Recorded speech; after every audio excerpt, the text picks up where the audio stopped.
করত।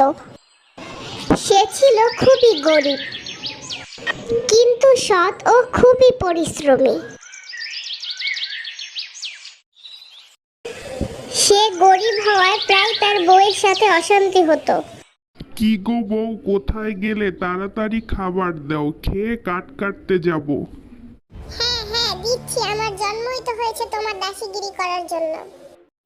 কি বলছো এসব তুমি? কি বলছি তা আবার জিজ্ঞাসা করছো? ভালো মন্দ খাবার মুরদ নেই, আছে শুধু তর্ক করা। রোজ রোজ পান্তা খেতে আর ভালো লাগে না। এসব কথা শুনে কাঠুরিয়া মনের দুঃখে কাঠ কাটতে বনের গহীনে চলে যায়। এরপর কাঠুরিয়া কাঠ কাটতে লাগলো। হঠাৎ হাত ফসকে কুড়ালটি নদীতে পড়ে গেল। হায় হায়, এখন আমি কি করব? নদীতে এত স্রোত যে কুড়ালটি উদ্ধার করাও সম্ভব নয়। এখন আমি কুড়াল কোথায় পাবো? কাঠ কিভাবে কাটবো?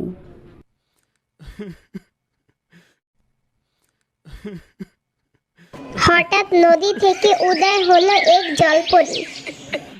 কি হয়েছে হে বর্ষ, তুমি কাঁদছো কেন? জলপরি, আমার কুড়ালটি নদীতে পড়ে গিয়েছে। অন্য আর একটি কুড়াল কেনার সামর্থ্য আমার নেই। এই কাঠ বিক্রি করে আমার সংসার চলে। আজ মনে হয় আমার স্ত্রী ও সন্তানদের মুখে খাবারও জুটবে না।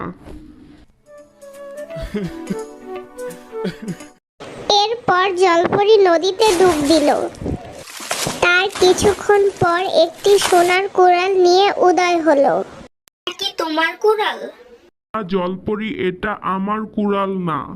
দ্বিতীয়বারের মতো জলপরি আবার পানিতে ডুব দিল এবং একটি রূপোর কুড়াল নিয়ে উদয় হলো। তাহলে এটা কি তোমার কুড়াল? না জলপরি, এটাও আমার কুড়াল না। তৃতীয় ও শেষবারের মতো জলপরি আবারও পানিতে ডুব দিল এবং একটি লোহার কুড়াল নিয়ে উদয় হলো। দেখো তো এটা কি তোমার কুড়াল নাকি? হ্যাঁ জলপরি, এটাই আমার কুড়াল।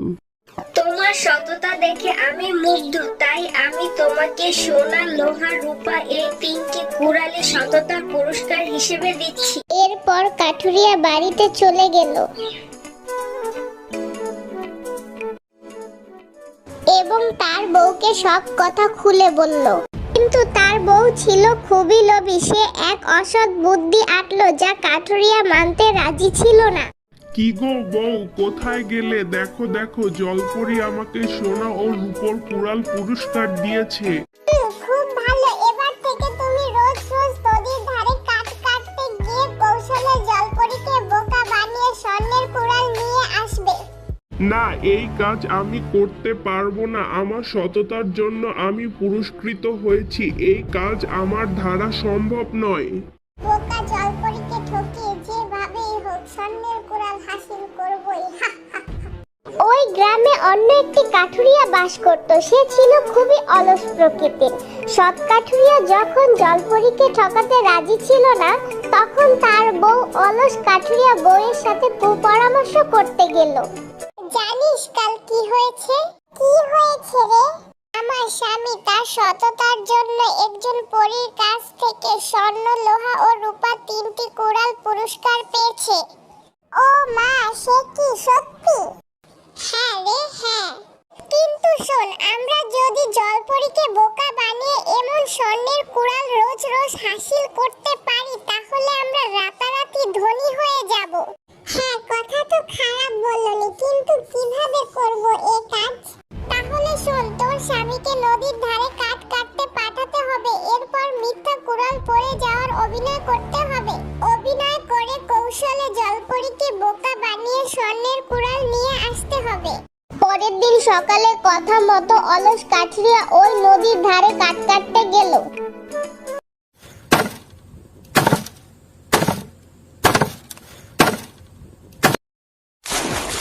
অনেকক্ষণ তো হয়ে গেল কাঠ কাটছি। কই দেখি তো, এখন কুড়ালটি নদীতে ফেলে দেই, দেখি কোনো জলপরি উঠে আসে কিনা।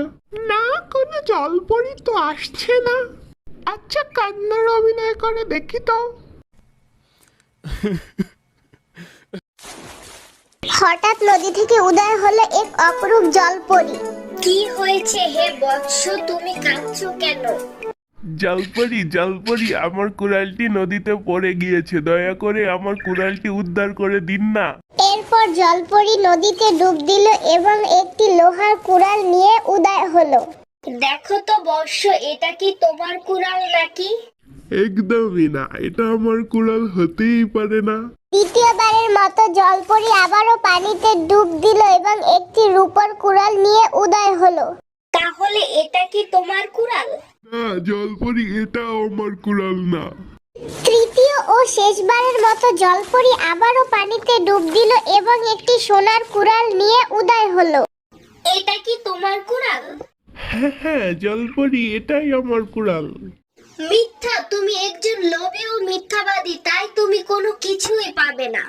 অসৎ কাঠুরিয়া তার লোভ ও মিথ্যা কথা বলার জন্য জলপরির কাছ থেকে কোনো পুরস্কারই পেল না, এমনকি নিজের কুড়ালটিও হারালো। তাই আমরা কখনো লোভ ও মিথ্যা কথা বলবো না, সর্বদা ন্যায় ও সৎ পথে চলবো।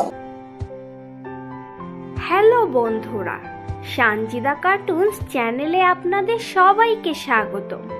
আমাদের গল্পগুলো যদি আপনাদের ভালো লেগে থাকে তাহলে আমাদের চ্যানেলটাকে সাবস্ক্রাইব করে পাশে থাকা বেল আইকনকে ক্লিক করে দেবেন। ধন্যবাদ।